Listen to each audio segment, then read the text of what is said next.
Excellences, Mesdames et Messieurs, honorables invités, chers partenaires et amis de la République démocratique du Congo, mes très chers compatriotes, à l'heure où l'Organisation des Nations Unies, notre dispositif pensé et conçu pour le maintien de la paix et de la concorde dans l'humanité, ouvre la 80e session ordinaire de son Assemblée générale, la République démocratique du Congo, mon pays, a souhaité porter dans ce cadre la voix d'un peuple meurtri qui réclame vérité et justice.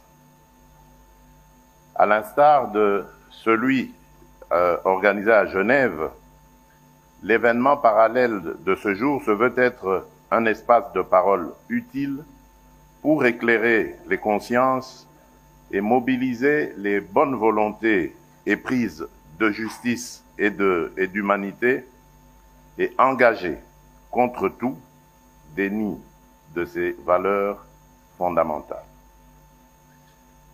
Il est indéniable que depuis plus de 3 décennies, et ce ne serait jamais trop de le rappeler à chaque occasion, à chaque conscience, nos populations payent un tribut humain insoutenable.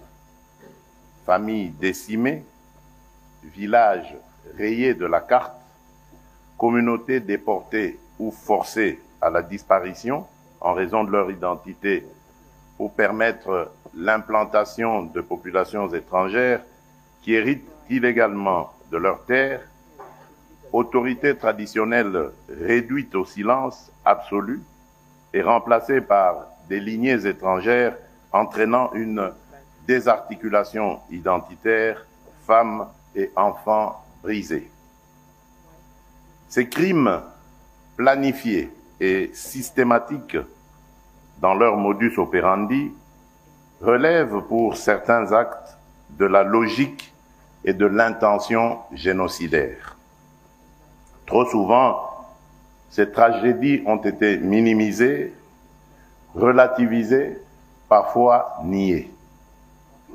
Nous sommes ici pour briser ce silence, lever le voile et appeler solennellement à la reconnaissance internationale des génocides perpétrés sur le territoire congolais, condition d'une justice qui répare et d'une paix qui dure.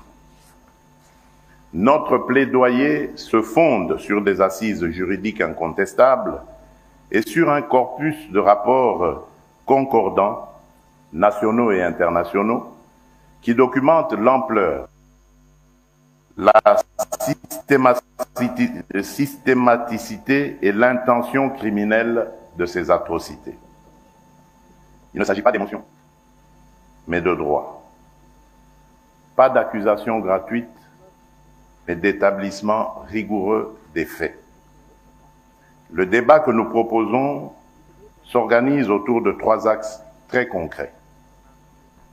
Le premier, c'est cartographier les faits. République démocratique du Congo au cours des 30 dernières années. Le second s'agit d'établir l'existence de génocides perpétrés sur notre sol à l'aune des critères reconnus par le droit international. Et le troisième, c'est de mettre en place une architecture de justice transitionnelle adaptée à nos réalités, garantissant vérité, poursuite et réparation. Pourquoi maintenant? Parce que notre génération a la responsabilité de rompre le cycle déni, impunité, récidive. Parce que la prévention exige d'abord la nomination des crimes et la reconnaissance des victimes. Parce que la stabilité de toute une région dépend de la capacité à dire le vrai, à juger le criminel, à réparer l'irréparable et à garantir la non-répétition. À cet égard, nous réaffirmons notre ancrage dans la Convention pour la prévention et la répression du crime de génocide du 9 décembre 1948 et dans l'ensemble des instruments pertinents du droit international. Notre démarche est conforme à ces principes. Elle vise la vérité, elle exige la justice et elle appelle à la réparation. Mesdames et messieurs, notre appel s'adresse à chacun des acteurs ici présents. Aux États, appuyer l'établissement d'un mécanisme international robuste de vérité et de qualification juridique des crimes, assorti de capacités d'enquête, de préservation des preuves et de coopération judiciaire. Aux organes des Nations Unies et aux organisations régionales, conjuguez vos efforts pour garantir la protection des civils aujourd'hui, la justice pour les victimes hier et des garanties crédibles de non-répétition demain. Aux institutions de justice, nationales, régionales, internationales, faites prévaloir la compétence et la complémentarité afin que nulle zone grise. Et enfin, à la société civile, aux survivants et aux chercheurs, votre travail de documentation, de mémoire et d'accompagnement est la clé qui ouvre la porte de la reconnaissance et de la réparation. Nous vous rendons hommage. Ce combat n'est dirigé contre aucune communauté. Il est mené pour l'humanité. Reconnaître un génocide, c'est protéger l'avenir en refusant l'oubli et le relativisme. C'est aussi accepter que la paix ne se décrète pas. Elle se bâtit sur la vérité et la justice, dans l'esprit de la réconciliation, avec des mesures concrètes de réparation, de mémoire et de réintégration des victimes dans la vie sociale. En ma qualité de président de la République démocratique du Congo, je prends l'engagement de soutenir toutes les démarches sérieuses et crédibles visant à la reconnaissance des génocides commis sur notre territoire, à l'établissement des responsabilités et à la garantie pour les victimes de leur droit à la vérité, à la justice et à la réparation. Notre main reste tendue pour le travail commun, notre détermination demeure entière. Je forme le vœu, à la suite de Genève, que de New York s'élève une voix claire afin de ne pas oublier, ne jamais répéter, commencer à guérir. Que cette triple exigence irrigue l'action des institutions, inspire la coopération internationale et honore la mémoire de celles et ceux qui ne sont plus de ce monde et qui n'ont jamais que trop longtemps souffert de l'oubli ainsi que de l'indifférence. Je vous remercie.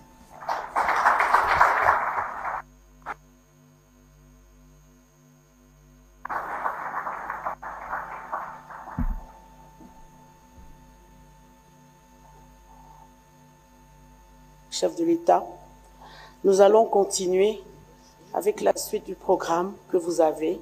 Sur le programme, dans les déclarations inaugurales, nous avons 4 présentateurs. Nous sommes désolés de vous informer qu'il y a 2 personnes qui ne sont pas là. Il y a le professeur, Monsieur Chaloka et Eric Adams, qui est le maire de New York. Nous allons, sans plus tarder, je vais inviter Madame Pramila Patten, la représentante spéciale des Nations Unies sur les violences sexuelles liées au conflit, qui va nous parler des violences sexuelles liées au conflit et construction d'une paix durable en RDC. Madame, nous allons continuer avec la suite du programme que vous avez. Sur le programme, dans les déclarations inaugurales, nous avons 4 présentateurs. Nous sommes désolés de vous informer qu'il y a 2 personnes qui ne sont pas là. Il y a le professeur, Monsieur Chaloka et Eric Adams, qui est le maire de New York. Nous allons, sans plus tarder, je vais inviter Madame Pramila Patten, la représentante spéciale des Nations Unies sur les violences sexuelles liées au conflit, qui va nous parler des violences sexuelles liées au conflit et construction d'une paix durable en RDC. Madame.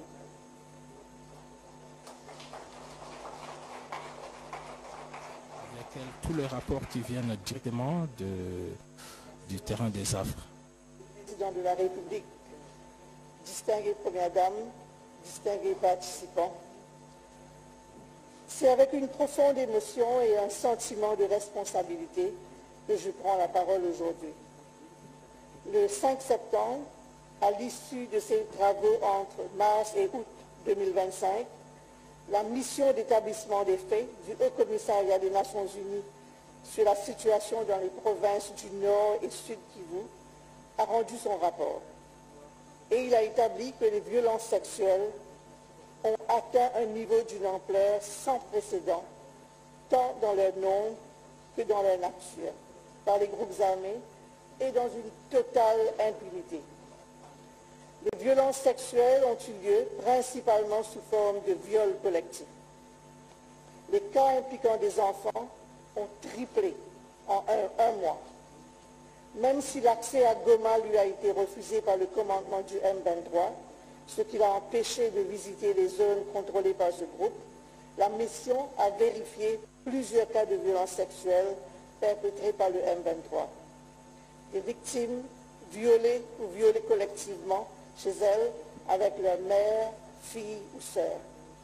Des filles enlevées et détenues, parfois pendant des semaines, dans des résidences et des hôtels occupés par des membres du M23, où elles ont été soumises à des viols et autres abus de manière répétée. Des viols collectifs des femmes, des hommes, dans des résidences privées et centres de détention improvisés du M23, ou encore des viols correctifs. Ces actes ont été répétés sur de longues périodes, souvent accompagnés d'autres actes de torture et mauvais traitements physiques et psychologiques, avec l'intention manifeste de dégrader, de punir et de briser la dignité des victimes. Le dernier rapport annuel du secrétaire général pour la période janvier à décembre 2024 et préparé par mon bureau a aussi confirmé que les groupes armés ont utilisé la violence sexuelle comme tactique pour affirmer leur contrôle sur le territoire et les ressources naturelles. Lors d'une récente visite à Kinshasa pour appuyer les initiatives nationales en matière du droit à la réparation, les prestataires de services de santé m'ont rapporté avoir traité 26 000 cas de violences sexuelles au nord et sud Kivu de janvier à juin 2025. Excellences, Mesdames et Messieurs, témoignent une action urgente et déterminée. Avec tout ce cycle infernal de violence, il importe de poser quelques questions. Que pouvons-nous dire à ces multiples survivantes qui se voient refuser l'accès aux cliniques en raison de manque de soins de base et de rupture totale de pépite? Alors que les besoins augmentent, le financement de l'aide vitale est réduit, ce qui met le secteur humanitaire en rude épreuve. Pouvons-nous rester insensibles, sachant que depuis le premier trimestre de cette année, un enfant est violé chaque demi-heure? On se demande pourquoi une telle indifférence. Comment pouvons-nous accepter que les femmes et les filles, souvent déplacées et plusieurs fois, aient à se prostituer pour survivre en vue de l'insécurité alimentaire aiguë? Peut-on oublier ou ignorer cette nuit d'horreur du 27 janvier 2025, où lors de l'attaque de la ville de Goma par les M23, 160 femmes ont été violées par les prisonniers hommes, puis laissées en proie aux flammes, brûlées vives dans leurs cellules de la prison de Muzenze en toute impunité. On parle de survivantes, mais on oublie que nombreuses sont celles qui ne survivent pas. Des cas de femmes tuées après un viol avec une cruauté incompréhensible ont aussi été recensés.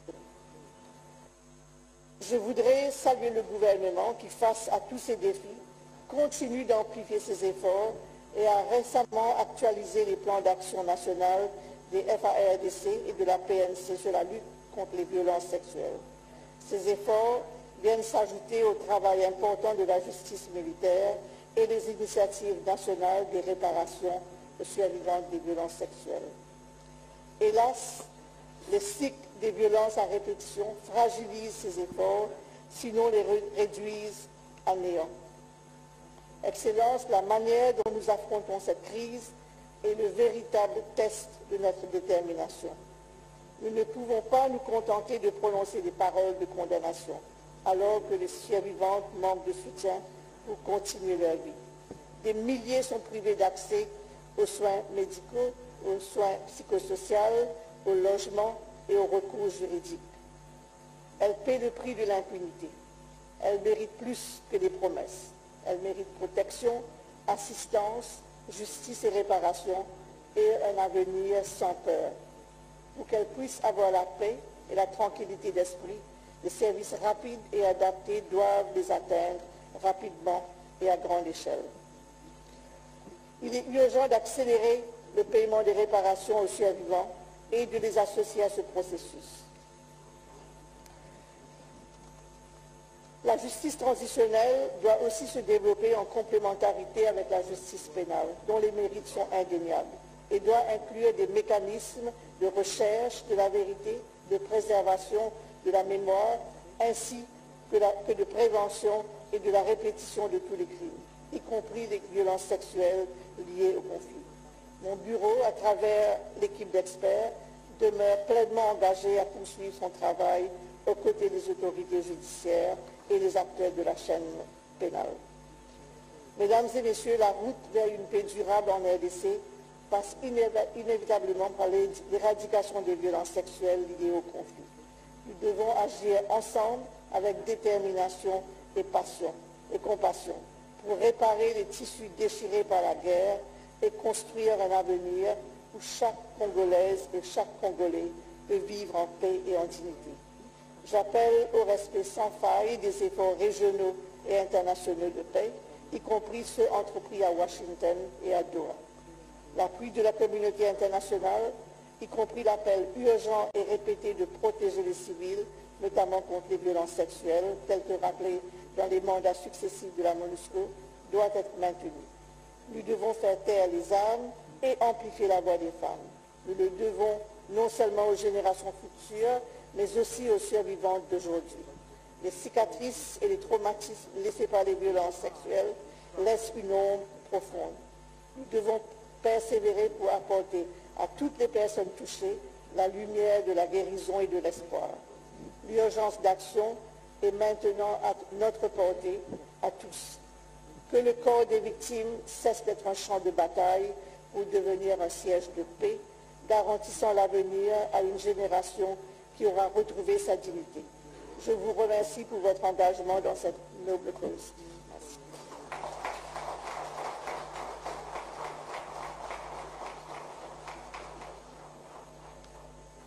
Merci Madame Patton.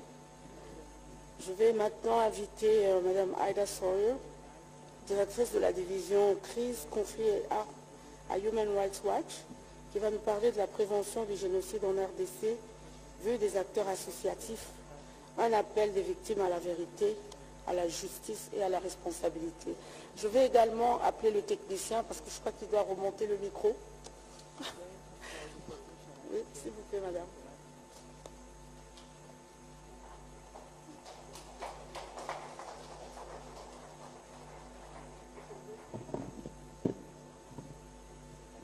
Publié sur la situation humanitaire catastrophique en République démocratique du Congo. Donc, ce sont faits. Est-ce qu'on peut distribuer les instruments d'interprétation, s'il vous plaît?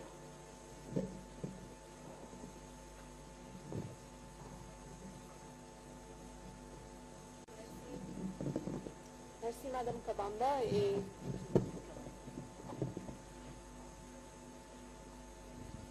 je tiens à remercier Son Excellence le Président Tshisekedi, la distinguée Première Dame, l'ambassadeur Mukongo et Fonarev d'avoir convoqué cette importante réunion aujourd'hui et de m'avoir invité à prendre la parole. This event is coming at a critical time for the people of Eastern Congo, and when the need for meaningful justice is as urgent as ever. Just in the past 2 months, the Ugandan-led ISIS-linked Allied Democratic Forces killed more than 40 people, including several children, with guns and machetes during a nighttime church gathering in eastern Congo's Ituri province on July 26th to 27th. Several other children were abducted and remain missing. ADF fighters later killed at least 40 people, most of them hacked to death, at a funeral ceremony in early September. In North Kivu, the Rwanda-backed M23 armed group summarily executed at least 140 civilians.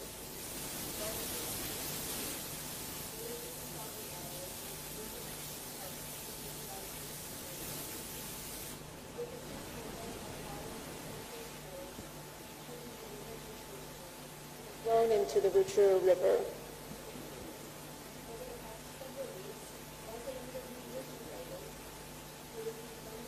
Weapons and ammunition from the Congolese government have harassed, threatened, and abducted and restricted access to services for members of the Banyamulenge community in Uvira in South Kivu.